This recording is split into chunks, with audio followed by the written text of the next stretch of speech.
Hare Krishna. So today we will continue chapter 4 from the book of His Divine Grace Abhicharana Arvinda Bhakti Vedanta Swami Srila Prabhupada, Beyond Birth and Death. Okay, so let's start chapter 4 with Mangalacharan. Om Ajnanatimirandhasya Jnananjana Salakaya Chakshurunmilitam Jena Tasmai Shri Gurave Namaha. नमो ॐ विष्णुपादाय कृष्णपृष्ठाय भूतले श्रीमते भक्तिवेदान्त स्वामिन् इति नामिने नमस्ते सारस्वते देवे गौरवाणी प्रचारिणे निर्विशेषशून्यवादी पाश्चात्यदेशतारिणे जय श्रीकृष्णचैतन्य प्रभु नित्यानन्द श्री अद्वैत गदाधर श्रीवासादि गौरभक्त वृंद हरे कृष्णा कृष्णा कृष्णा हरे हरे हरे राम राम राम हरे हरे हरे कृष्णा वंशाकल्पतरुभ्यश्च कृपा सिन्धुभ्य एव च पतितानां पावनेभ्यो वैष्णवेभ्यो नमो नमः हरे Krishna. So let's start. Jai Shri Prabhupada, chapter 4. If even the higher planets in this universe are subject to birth and death, why do great yogis strive for elevation to them? Although they may have many mystic powers, these yogis still have the tendency to want to enjoy the facilities of material life. On the higher planets, it is possible to live for incredibly long lifetimes. The time calculation on these planets is indicated by Sri Krishna. Sahasra yuga paryantam aharyad brahmano viduhu ratrim yuga sahasrantam te ahoratra vido janaha. By human calculation, 1,000 ages taken together is the duration of Brahma's one day, and such also is the duration of his night. Bhagavad Gita, chapter 8, verse number 17. Here Krishna says, so one yuga covers 43 lakh years. This number multiplied by 1000 is calculated to be 12 hours of Brahma on the planet Brahmaloka. See, one yuga covers 43 lakh years. This number multiplied by again 1000 is calculated to be only 12 hours of Brahma on the planet of Brahmaloka. Similarly, another 12-hour period covers the night. So 30 such days equal a month, 12 months a year, and Brahma lives for 100 such years. Can you imagine? Life on such a planet is indeed long, yet even after trillions of years, the inhabitants of Brahmaloka have to face death. It doesn't matter how may they live, but ultimately they have to face death. Unless we go to the spiritual planets, there is no escape from death. Abhyaktad vyaktya sarvaha prabhavanti aharagame ratriyagame praliyante tatreva vyakta samyake. When Brahma's body is manifest, this multitude of living entities comes into being, and at the arrival of Brahma's night, they are all annihilated. Bhagavad Gita, chapter 8, verse number 18. At the end of the day of Brahma, all the lower planetary systems are covered with water, and the beings on them are annihilated, destroyed. After this devastation and after the night of Brahma passes, in the morning when Brahma arises, there is again creation, and all these beings come forth. Thus, subjection to creation and destruction is the nature of this material world. Bhutagrama sa evayam bhutva praliyate ratriyagame avasah partha prabhavati aharagame. Again and again the day comes, and this host of beings is active, and again the night falls, O Partha, and they are helplessly dissolved. Bhagavad Gita, chapter number 8, verse number 19. Although the living entities do not like devastation, that devastation will come and overflow the planets until all living beings on the planet stay merged in water throughout the night of Brahma. But as day comes, the water gradually disappears. परस्तस्मात्तु भावो अन्यो अव्यक्तो अव्यक्तात् सनातनः yes सर्वेषु भूतेषु नश्यत्सु न विनाशति. Yet there is another nature which is eternal and is transcendental to this manifested and unmanifested matter. It is the supreme and is never annihilated. When all this material world is annihilated, that part remains as it is. Bhagavad Gita chapter 8 verse number 20. We cannot calculate the extent of the material universe, but we have Vedic information that there are millions of universes within this entire creation, and beyond these material universes there is another sky which is spiritual. There all the planets are eternal and the lives of all the beings on them are eternal. In this verse the word bhava means nature. And here another nature is indicated. In this world we have experience also of two natures. The living entity is spirit, and as long as he is within matter, matter is moving, and as soon as the living entity, the spiritual spark, is out of the body is immovable. The spiritual nature is called Krishna's superior nature, and the material is called the inferior. Beyond this material nature there is a superior nature which is totally spiritual. It is not possible to understand this by experimental knowledge. We can see millions and millions of stars through a telescope, but we cannot approach them. We have to understand our incapabilities. If we can't understand the material universe by experimental knowledge, what is the possibility of understanding God and His kingdom? It is not possible experimentally. We have to understand by hearing the Bhagavad Gita. We cannot understand who our Father is by experimental knowledge. We have to hear the word from our mother and believe her. If we do not believe her, there is no way of knowing. Similarly, if we just stick to the Krishna conscious method, all information about Krishna and his kingdom will be revealed. Parastu bhava means superior nature, and vyakta refers to what we say manifested. We can see that the material universe is manifested through the earth, sun, stars and planets, and beyond this universe is another nature, an eternal nature, avyaktat sanatanaha. This material nature has a beginning and an end, but that spiritual nature is sanatanaha, eternal. It is neither beginning nor end. How is this possible? A cloud may pass over the sky and it may appear to cover a great distance, but actually it is only a small speck covering an insignificant part of the whole sky. Because we are so small, if only a few hundred miles is covered by a cloud, it appears that the whole sky is covered. Similarly, this whole material universe is like a small insignificant cloud in the vast spiritual sky. It is encased by the Mahat Tattva, matter. As a cloud has a beginning and an end, this material nature also has a beginning and an end. When the clouds disappear and the sky clears, we see everything as it is. Similarly, the body is like a cloud passing over the spirit soul. It stays for some time, it gives some byproducts, dwindles and then vanishes. Any kind of material phenomena that we observe is subject to the 6 transformations of material nature. It comes into being, grows, stays for a while, produces some byproducts, dwindles and then vanishes. Krishna indicates that beyond this changing, cloud-like nature, there is a spiritual nature which is eternal. In addition, when this material nature is annihilated, that avyaktat sanatana will remain. In Vedic literatures, there is a good deal of information about the material and spiritual skies. In the second canto of Srimad Bhagavatam, there are descriptions of this spiritual sky and its inhabitants. There is even information given that there are spiritual airplanes in the spiritual sky, and that the liberated entities, they are travel about on these planes like lightning.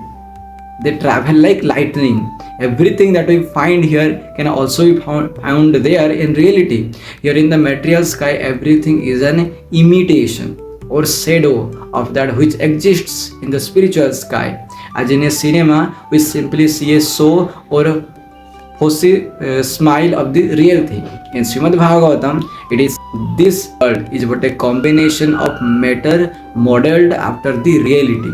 Just as a mannequin of a girl in a store window is modeled after a girl, every Sanman knows that the mannequin is an imitation. Sridhara Swami says that because the spiritual world is real, this material world, which is an imitation, appears to be real.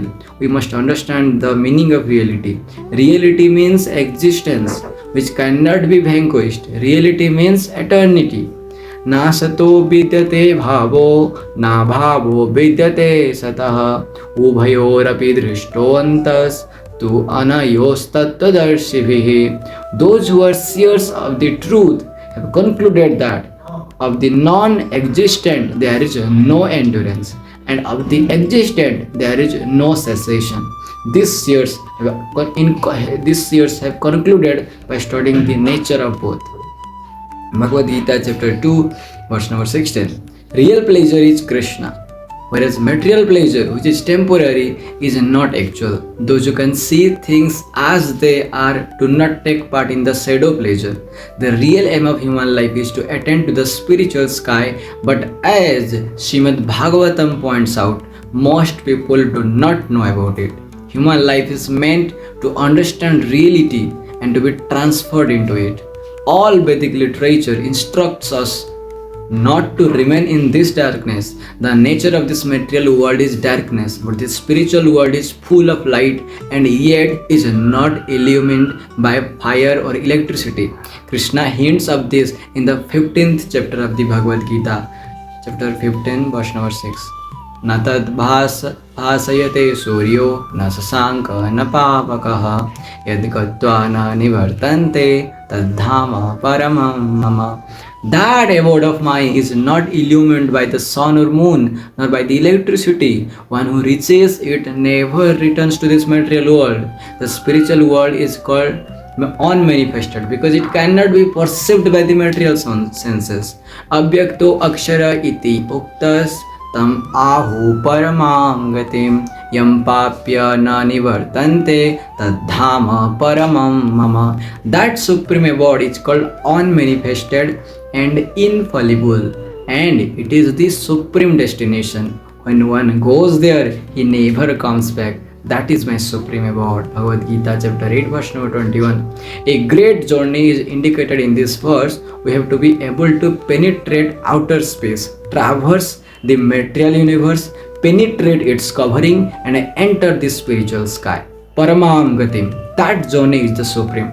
There is no question of going a few thousand miles away from this planet and then returning. This sort of journey is not very heroic.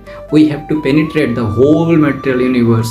This we cannot do by spaceships but by Krishna consciousness. One who is absorbed in Krishna consciousness and who at the time of death thinks of Krishna is at once transferred there. If we at all want to go to that spiritual sky and cultivate eternal blissful life full of knowledge, we will have to begin now to cultivate a Satchidananda body. It is said that Krishna has a Satchidananda body. Ishvara Parama Krishna Satchidananda Vigraha. And we also have a similar body of eternity, knowledge and bliss. But it is very small and is covered by the dress of matter. If somehow or other we are able to give up this false dress, we can reach that spiritual kingdom. If once we can attain that spiritual world, return is not necessary. Yam prapya na nivartante. Everyone then should try to go to that Dhama Paramam, Krishna's supreme abode. Krishna himself comes to call us, and he gives us literatures as guidebooks and sends his bona fide representatives. We should take advantage of this facility given to human life. For one who reaches that supreme abode, penances, austerities, yogic meditations and so on are no longer required, and for one who does not reach it, all penances and austerities are a useless waste of time. The human form of life is an opportunity to get this boon, and it is the duty of the state, parents, teachers, and guardians to elevate those who have acquired this human form of life to attain this perfection of life. Simply eating, sleeping, mating, and quarreling like cats and dogs is not civilization. We should properly utilize this human form of life and take advantage of this knowledge to prepare ourselves in Krishna consciousness so that 24 hours of the day we will be absorbed in Krishna and at death at once transfer to that spiritual sky. पुरुषः स परः पार्थ भक्त्या लभ्यस्तु अनन्यया यस्यान्तःस्थानि भूतानि येन सर्वम् idam datam. The Supreme Personality of Godhead, who is greater than all, is attainable by all unalloyed devotion. Although he is present in his abode, he is all pervading and everything is situated within him. Bhagavad Gita chapter 8 verse number 22. If we are at all interested in reaching that supreme abode, the process as indicated here is bhakti. Bhaktya means devotional service, submission to the Supreme Lord. The root word for bhaktya is bhaj, which means service. The definition of bhakti given in the Narad Pancharatra is freedom from designation. If one is determined to get out of all the designations that are attached to the pure spirit soul and which arises due to the body and are always changed when the body is changed, one can attain to bhakti. Bhakti is realizing that one is pure spirit and not matter at all.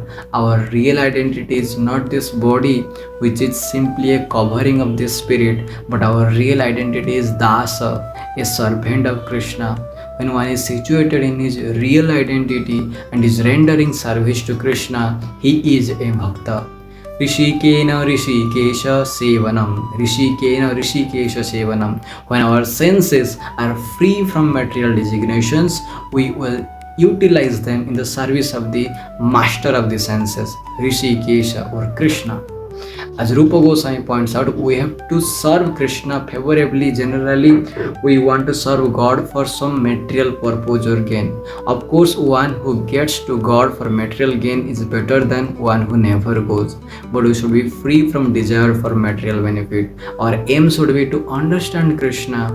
Of course, Krishna is unlimited and it is not possible to understand him, but we have to accept what we can understand. The Bhagavad Gita is specifically presented for our understanding. Through receiving knowledge in this way, we should know that Krishna is pleased and we should serve him favorably according to his pleasure. Krishna consciousness is a great science with immense literatures and we should utilize them for the attainment of bhakti.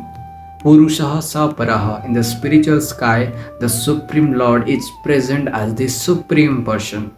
There are innumerable self-luminous planets there, and in each one an expansion of Krishna resides. They are four-armed and have innumerable names. They are all persons, they are not impersonal. These Purushas or persons can be approached by bhakti, not by challenge, philosophical speculation or mental concoction, nor by physical exercises, but by devotion without deviations of fruitive activity. What is the Purusha? The Supreme Person, like Yasyantah Bhutani Yena Sarvam Idam Tatam. Every living entity and everything is within him, and yet he is without, all pervading. How is that? He is just like the sun, which is situated in one place and yet is present all over by its rays. Although God is situated in his Dhama, Paramam, his energies are distributed everywhere. Nor is he different from his energies. In as much as the sunshine and the sun are non-different, since Krishna and his energies are non-different, we can see Krishna everywhere if we are advanced in devotional service. Premanjana Churita Bhakti Vilochanena Santah Sadaiva Hridayeshu Vilokayanti. I worship the original personality of Godhead, Govinda, whom the pure devotees, whose eyes are smeared with the ointment of love of Godhead, always observe within their hearts. Brahma Samhita 5.38. Those who are filled with love of God see God constantly before them. It is not that we saw God last night and He is no longer present. No, for one who is Krishna conscious, Krishna is always present and can be perceived constantly. We simply have to develop the eyes to see Him. Due to our material bondage, the covering of the material senses, we cannot understand what is spiritual. But this ignorance can be removed by this process of chanting Hare Krishna. How is this? A sleeping man may be awakened by sound vibration. Although a man may be for all intents and purposes unconscious, he cannot see, feel, smell, etc. The sense of hearing is so prominent that a sleeping man may be awakened just by sound vibration. Similarly, the spirit soul, although now overpowered by the sleep of material contact, can be revived by this transcendental sound vibration of Hare Krishna, Hare Krishna, Krishna Krishna, Hare Hare, Hare Rama, Hare Rama, Rama Rama, Hare Hare. Hare Krishna is simply an address to the Supreme Lord and His energies. Hare means energy and Krishna is the name of the Supreme Lord. So when we chant Hare Krishna, we are saying, O energy of the Lord, O Lord, please accept me. We have no other prayer for acceptance by the Lord. There is no question of praying for daily bread, for the bread is always there. Hare Krishna is but an address to the Supreme Lord, requesting Him to accept us. Lord Chaitanya Mahaprabhu himself prayed, ऐनंद Tanuj किंकरं पतितं मां विषमे भवाम्बुधौ कृपया तव पाद पंकज स्थित धूलि सदृशं विचिन्तय. O son of Maharaj Nanda, I am your eternal servitor, and although I am somehow or other, I have fallen in the ocean of birth and death, please therefore pick me up from this ocean of death and fix me as one of the atoms at your lotus feet. Shikshashtakam, verse number 5. The only hope for a man fallen in the middle of the ocean is that someone will come and pick him up. If someone just comes and hauls him but a few feet out of the water, he is immediately relieved. Similarly, if we are somehow lifted from the ocean of birth and death by the process of Krishna consciousness, we are immediately relieved. Although we cannot perceive the transcendental nature of the Supreme Lord, His name, His fame, activities, if we establish ourselves in Krishna consciousness, gradually God will reveal Himself before us.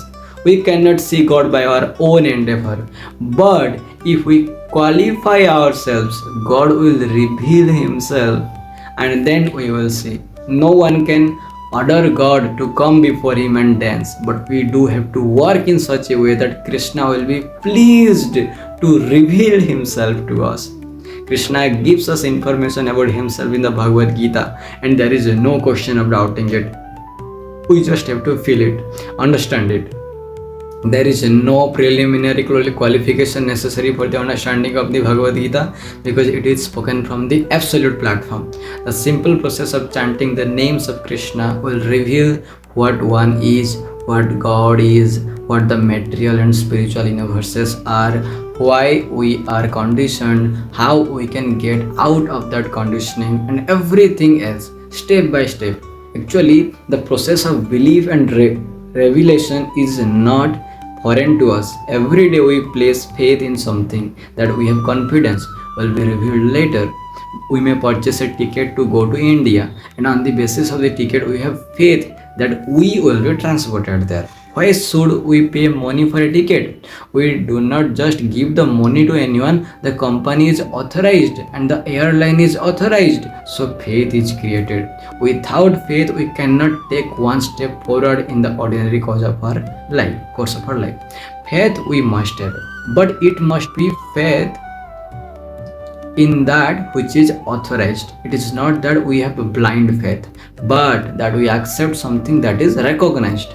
The Bhagavad Gita is recognized and accepted as scripture by all classes of men in India. And as far as outside India is concerned, many scholars, theologians, and philosophers accept the Bhagavad Gita as a great authoritative work. There is no question that the Bhagavad Gita is authority. Even Professor Albert Einstein, such a scientist, read the Bhagavad Gita regularly. From the Bhagavad Gita, we have to accept that there is a spiritual universe which is the kingdom of God. If somehow we are transported to a country where we are informed that we will no longer have to undergo birth, old age, disease, and death, will we not be happy? If we heard of such a place, surely we would try as hard as possible to go there. No one wants to grow old, no one wants to die. Indeed, a place free of such sufferings would be our heart's desire. Why do we want this? Because we have the right, the prerogative to want it. We are eternal, blissful, and full of knowledge, but having been covered by this material entanglement, we have forgotten ourselves. Therefore, the Bhagavad Gita gives us the advantage of being able to revive our original status. The Sankarites and Buddhists claim that beyond is void, but the Bhagavad Gita does not disappoint us like this. The philosophy of voidness has simply created atheists. We are spiritual beings and we want enjoyment, but as soon as our future is void, we will become inclined to enjoy this material life. In this way, the impersonalists discuss the philosophy of voidism while trying as much as possible to enjoy this material life. One may enjoy speculation in this way, but there is no spiritual benefit. Brahma bhuta prasannatma na sochati na kankshati sama sarveshu bhuteshu madbhaktim labhate param. One who is thus transcendentally situated at once realizes the Supreme Brahman. He never laments or desires to have anything. He is equally disposed to every living entity. In that state, he attains pure devotional service unto me. Bhagavad Gita, chapter number 18, verse number 54. He who has progressed in devotional life and who is releasing service to Krishna will automatically become detached from material enjoyment. The symptom of one absorbed in bhakti is that he is fully satisfied with Krishna. So here we should ask ourselves, we are doing bhakti, but are we fully satisfied with Krishna? Should ask it and try to satisfy ourselves with Krishna. Hare Krishna. Thank you so much everyone for patiently hearing. Hare Krishna. Jai Srila Prabhupada. Mancha kalpatarobhyascha kripa sindhubhyo eva cha patitanam pavanebhyo vaishnavebhyo namo namo. Hare Krishna.